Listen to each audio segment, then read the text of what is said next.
Olá, muito boa noite para você. A Prefeitura de Mogi das Cruzes divulgou hoje novas estratégias para o mapeamento, a testagem e o atendimento de casos da Covid-19, além do tratamento de sequelas. O prefeito Caio Cunha também anunciou oficialmente o novo secretário de Saúde. O novo secretário da Saúde de Mogi das Cruzes foi apresentado durante uma live realizada pela Prefeitura. Zeno Morrone Júnior é mogiano e tem 65 anos. Desde 1979, se dedica à área da saúde. Médico especialista em cirurgia, medicina do trabalho, medicina legal e administração hospitalar, ele já coordenou unidades da Rede Básica de Saúde, foi diretor da Vigilância Sanitária do Alto Tietê e diretor técnico do Hospital Regional Luzia de Pinho Melo. Além disso, foi chefe do Núcleo de Perícias Médicas Legais de Mogi das Cruzes e também participou do corpo clínico de diversas unidades hospitalares do município. Quando a gente faz o curso de medicina, a gente pensa em servir sempre. E é mais uma oportunidade que eu tenho na minha vida em servir ao próximo.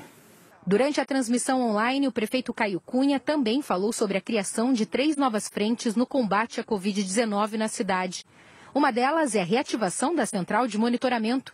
Quem tiver dúvidas ou com algum sintoma da doença, poderá fazer uma consulta online.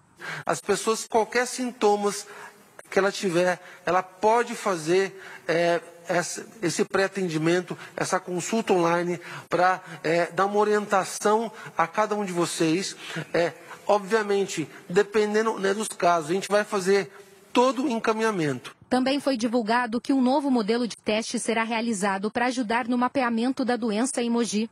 Que é o swab antígeno, que é um tipo de PCR, que o resultado é mais rápido, a confiabilidade é muito maior do que o teste rápido. Então, a gente olhou para isso também e fez essa ponderação que vale muito a pena a gente avançar.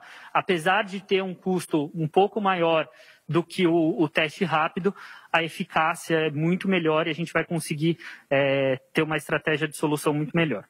Durante a coletiva, também foi anunciado que na próxima quarta-feira, Mogi das Cruzes deve começar o atendimento para pacientes que tiveram sequelas da Covid-19. 3 locais da cidade devem receber esse serviço. O atendimento pós-Covid lá na Única de Jundiapeba e também no NAF, aqui na Secretaria de Esportes. E já estamos preparando, a gente esteve no último sábado agora, nas obras onde seria o Hospital do Homem e o ProHiper. Ali nós vamos fazer um grande centro de recuperação pós-Covid. No site, a Prefeitura de Mogi das Cruzes divulga um telefone exclusivo para tirar dúvidas de pacientes com sintomas ou dúvidas. O atendimento é de segunda a sexta, das 8 da manhã até as 5 da tarde, pelo Disque Coronavírus. O número é o 4798-5160. Durante a coletiva de hoje, o novo secretário de Saúde falou também sobre o tratamento precoce da Covid-19. Eu sou favorável ao tratamento precoce. Ou seja, começou a ter sintoma, tem que tratar. Não vai esperar piorar para depois procurar, porque muitas vezes não dá tempo. A gente sabe que esse vírus é extremamente agressivo para algumas pessoas e para outras é completamente desapercebido. Então, tem pessoas que sentem muito e outras não. Agora, aquelas que sentem, precisa ser tratado precocemente. Agora, o nome tratamento precoce, às vezes vira simplesmente uma guerra de narrativa e política. O pior é isso, o que atrapalha muito, né? Então, só para o doutor explicar um pouquinho melhor sobre isso, antes que daqui a pouco tenha mais uma confusão em cima da pauta. Existem coisas diferentes, tratamento precoce e profilaxia. Tá? Essa profilaxia, com vários medicamentos, ela é discutível, extremamente discutível. A gente recebe toda hora informes positivos e negativos. Tá? Isso é uma coisa extremamente discutível. O que eu acho é que as pessoas que têm sintoma, que passem a ser tratadas. Isso é o tratamento precoce da doença. Em nota, a Prefeitura de Mogi das Cruzes informou que o tratamento inicial já é adotado no município com medicamentos indicados pelos médicos assistentes de acordo com os principais sintomas e queixas dos pacientes para impedir o agravamento da doença. Disse ainda que o tratamento inicial é diferente da profilaxia, que seria o uso de medicamentos antes mesmo de qualquer sintoma ou sem estar doente. A ocupação dos leitos de UTI públicos de Mogi das Cruzes voltou hoje a patamares inferiores a 90% pela primeira vez em mais de 50 dias. O índice ficou em 82,5% nas UTIs. Já nas enfermarias públicas, a ocupação está em 75,8%. Incluindo os leitos dos hospitais particulares, os números caem um pouco. UTIs com 80,5% e enfermarias com 69,9%. Agora vamos falar dos hospitais estaduais. Entre os hospitais, Luzia de Pinho Melo, com 94% da ocupação na UTI, 67% na enfermaria. Santa Marcelina e Itaquaquecetuba tem 100% de ocupação tanto na UTI quanto na enfermaria. Regional de Ferraz e Vasconcelos, 80% da ocupação total da UTI e 57% de enfermaria.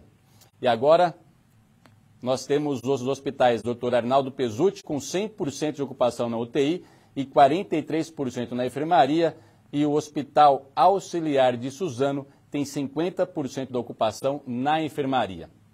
Mais 59 mortes por Covid-19 foram notificadas no Alto Tietê em relação ao balanço divulgado na última sexta-feira. A gente fala ao vivo sobre esse assunto com o Natan Lira, do G1.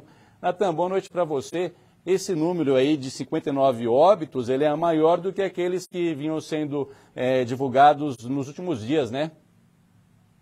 Oi, Saulo. Exatamente. Boa noite para você e também para o pessoal de casa. A explicação para essa alta nos indicadores aqui do Alto Tietê foi porque só a cidade de Itaquaquecetuba notificou 40 mortes em relação ao balanço que a gente tinha divulgado na última sexta-feira. A gente pediu uma posição para a Prefeitura de Itaquá e eles explicaram que tratam-se de números aí que estavam sendo represados e que desses 40 óbitos, um aconteceu no mês de janeiro e os outros agora em março e também agora no mês de abril. Essas outras vítimas que a gente, para somar 59, eram uma da cidade de Arujá, uma de Guararema, também uma de Salesópolis, 2 de Ferraz, 2 de Poá, 6 de Mogi e 6 de Suzano, além das 40 de Itaquá que eu falei. O Alto Tietê chega agora a 3.490 mortes pela Covid-19.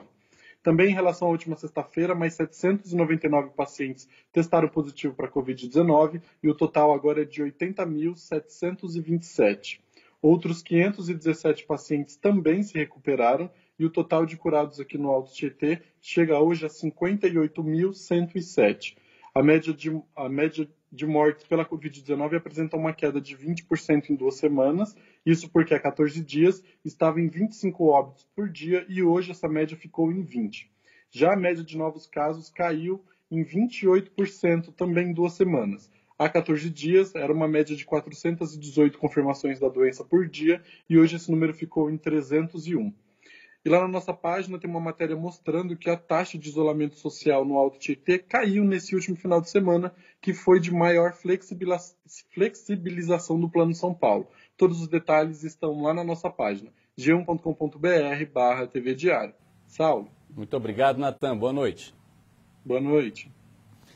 Os municípios da região recebem hoje uma nova remessa de vacinas contra a Covid-19 com 23.900 imunizantes. As doses devem ser retiradas por cada cidade no grupo de vigilância epidemiológica em Mogi das Cruzes. 9.730 vacinas são da Coronavac para a segunda dose de quem tem mais de 68 anos. Outras 14.170 são da AstraZeneca para a primeira dose de idosos com mais de 63 anos, de acordo com o consórcio dos municípios do Alto Tietê. Este é o 18º lote que chega aqui ao Alto Tietê. As temperaturas amanhã ficam bem mais baixas e a sensação volta a ser de frio na região do Alto Tietê. Veja os detalhes na previsão do tempo.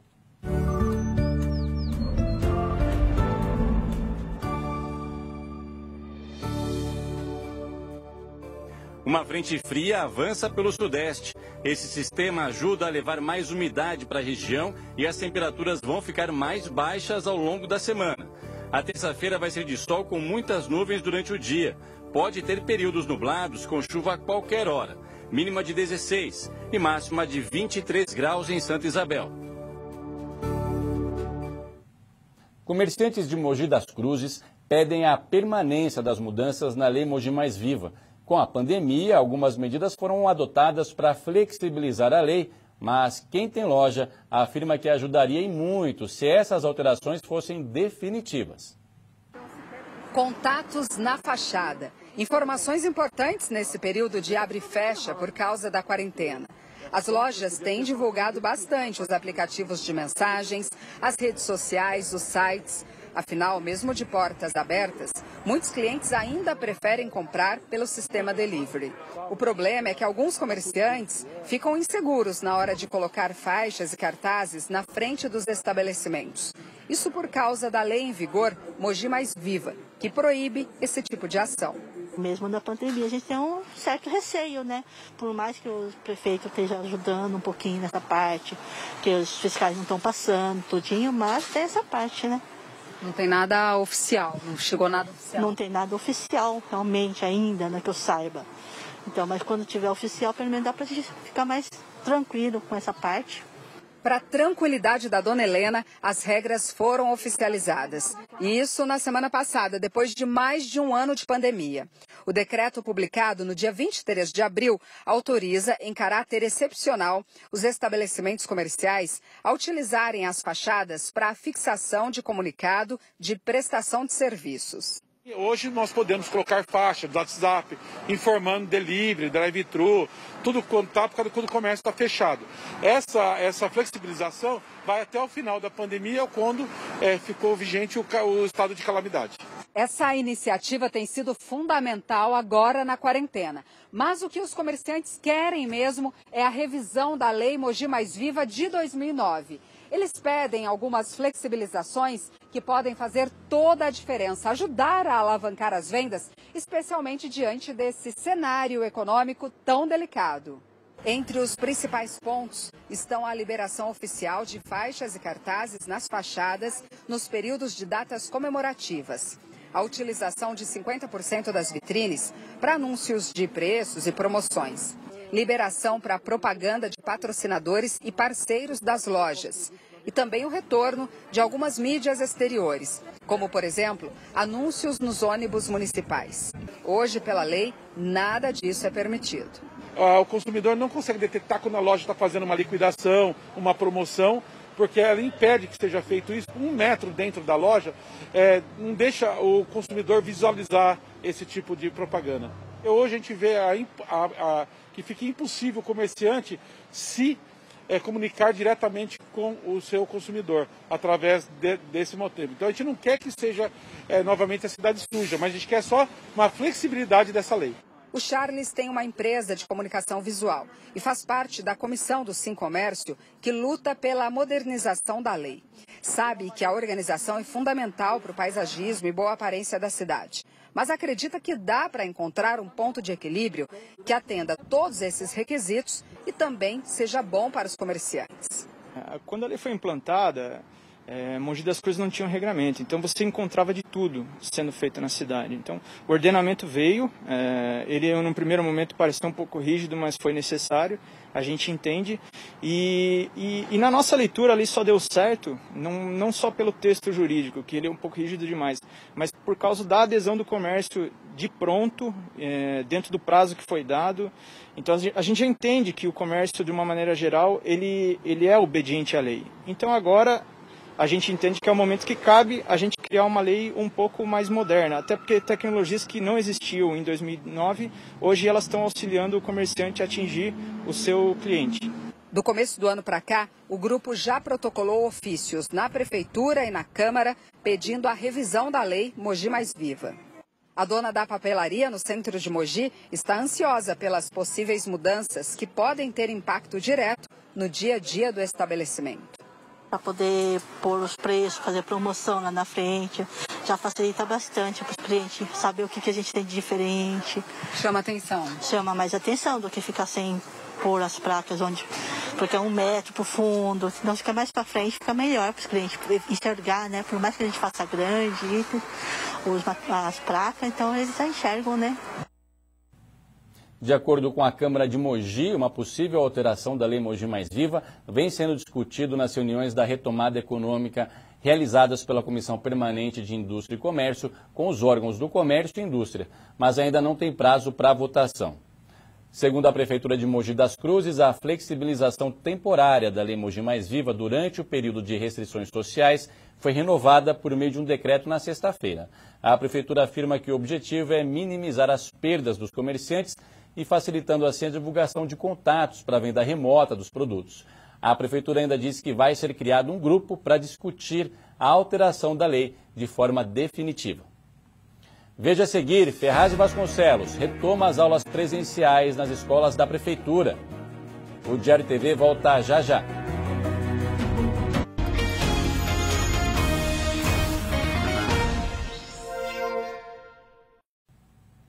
Na última sexta-feira, a Prefeitura de Mogi das Cruzes sancionou um decreto que permite a retomada gradual dos cursos de ensino superior, técnico, profissionalizante e livres. Para falar mais sobre isso, a Paula Moreira está numa escola que oferece cursos técnicos em Mogi das Cruzes. Boa noite, Paula. Quais são os protocolos de segurança, que unidades como essa que você está têm que seguir?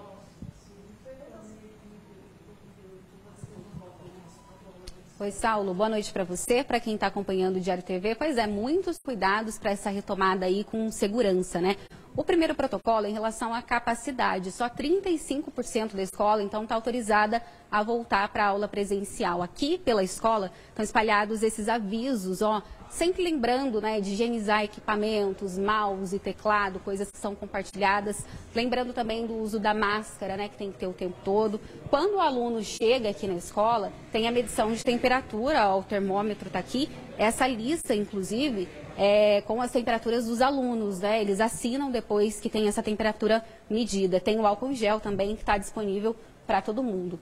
A gente está nessa aula de informática que retornou hoje, dá para ver que está todo mundo bem separadinho, um aluno por mesa. E aí eu vou conversar com a Vivian, Vivian, que voltou hoje para o presencial na aula de informática. Por que você decidiu voltar para o presencial, um curso tão prático, O que você estava sentindo falta? O IAD, fazer em casa, assim, você escolhe o horário que você quer fazer. O presencial, o esclarecimento aqui com o professor, você tira melhor as suas dúvidas. Eu prefiro fazer presencial. Foi muito bom a aula ter voltado, a gente está no módulo Excel, um módulo mais difícil. Então, assim, é bem mais complexo. E as dúvidas com o professor, você está aqui, ele está te ajudando, esclarecer melhor as dúvidas. Tá certo, obrigada, bom retorno para você. Aqui nessa escola de curso técnico, então, são 20 cursos, a maioria já voltou para o presencial. A gente vai falar com o Marcos, fazenda diretora aqui da unidade, Marcos? Conta pra gente como que está sendo esse primeiro dia, de retorno. Boa noite para você. Boa noite a todos que nos ouvem. O retorno está sendo um sucesso. Eu acredito que hoje, durante o dia, nós tivemos um retorno na faixa de 25% a 30% e agora à noite atingimos os 35%.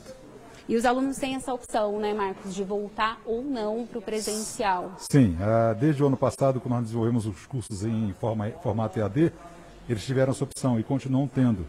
A gente percebe que as pessoas estão querendo retornar, salvo alguns casos especiais, mas a maioria está querendo retornar. E aí, expectativa para que tudo corra bem, Muitos cursos que já estão na parte teórica ainda, vocês deixaram no EAD, Sim, aqueles cursos que estão iniciando, estão na fase inicial, que ainda tem toda a parte teórica, a gente está dando preferência de mantê-los ainda no EAD.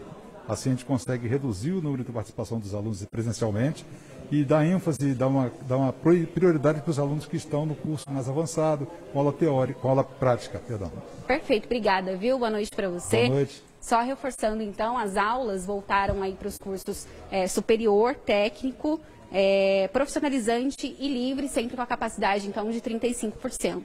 Aí é tão importante voltar a aula não só para adulto, mas também para criança, que a gente sabe que é complicado lá em Ferraz de Vasconcelos. As escolas municipais, então, retomaram as aulas hoje. Confira na reportagem. Fazia tempo que não se ouvia esse barulho por aqui. Mais de um ano sem aulas, as mais de 60 escolas municipais de Ferraz de Vasconcelos reabriram nesta segunda-feira. Depois de fechar as escolas no ano passado, a gente não voltou como rede com aulas presenciais, mas desde o começo do ano as escolas estão abertas e se preparando para voltar a receber alunos com regularidade. Então, esse primeiro dia tem sido muito aguardado, tanto por nós, que temos pensado esse retorno, quanto pelos professores, e principalmente pelas famílias e pelas crianças. Eu sempre falo, se a gente pudesse perguntar para as crianças, as escolas teriam retornado muito antes. Os protocolos estão por todos os lados. Álcool gel, professores e funcionários protegidos, distanciamento até na hora do lanche. Na EMEB Silvino Antunes de Souza, 20 crianças vieram nesse primeiro dia. Uma semana de aprendizado. Então ainda é um retorno mais tímido, com menos crianças retornando, e que a gente vai se ajustando no que precisar, não de protocolos, né? Isso está todo mundo bem treinado, com todos os equipamentos, mas de rotina mesmo, para a partir da semana que vem já voltar com mais força. Trabalhando com 20% da capacidade, por enquanto, as crianças devem vir uma vez por semana. Nos outros dias, continua o sistema online. Na sala da Vânia, vieram só 3 dos 21 alunos. Para ela, a volta é um desafio, mas foi muito esperada. Estar de volta para a sala de aula é um grande desafio, para nós como professores, nós como pessoa também, né? Que nós temos a nossa família, temos o nosso dia a dia. É um desafio muito grande, porém, nós estamos aqui para cumprir o nosso trabalho, de forma lúdica com as crianças e realizar a melhor forma possível. Para os pequenos, é bom estar de volta. Estava com saudade da escola? Saudade. Já para os pais, o cuidado da escola traz segurança. Para a gente é difícil, para eles é mais ainda, por ser criança e ter mudado totalmente a rotina deles. Mas eu trouxe porque ela me pediu muito e eu acho que é importante para eles, voltar a ter contato com outras crianças. Pelo menos a minha não tem contato com crianças em casa. Então acredito que para ela seja bom, mas assim, com todos os cuidados que a escola, mostrou pra gente que está tendo, Na rede particular, as aulas presenciais estão acontecendo desde fevereiro. Segundo a diretora dessa escola infantil de Ferraz, esse período tem sido de muito cuidado e tudo tem dado certo. A retomada é um fôlego para quem perdeu quase a metade das matrículas que tinha antes da pandemia. Tem sido um retorno gradativo, com muita expectativa, tanto da equipe quanto das crianças, dos pais, As crianças, eles estão de uma forma bem positiva, atuando certinho com os protocolos, muito otimistas por voltarem à escola, estão muito felizes mesmo, E nós procurando trabalhar à risca em cima do plano, de retomada das aulas. Uma atenção e um carinho que só elas têm para oferecer. Para eles, lugar de criança é mesmo na escola. Melhor aqui na escola, porque eu gosto de brincar com os amiguinhos e as professoras brincam até com a gente. E no G1 você encontra a situação de todas as cidades do Alto Tietê em relação à volta às aulas. A oferta de estágios e vagas para aprendizes, de acordo com o levantamento do Centro de Integração Empresa-Escola, o CIEE, ficou estável no Alto Tietê na comparação entre os últimos 3 meses do ano passado e os 3 primeiros meses desse ano.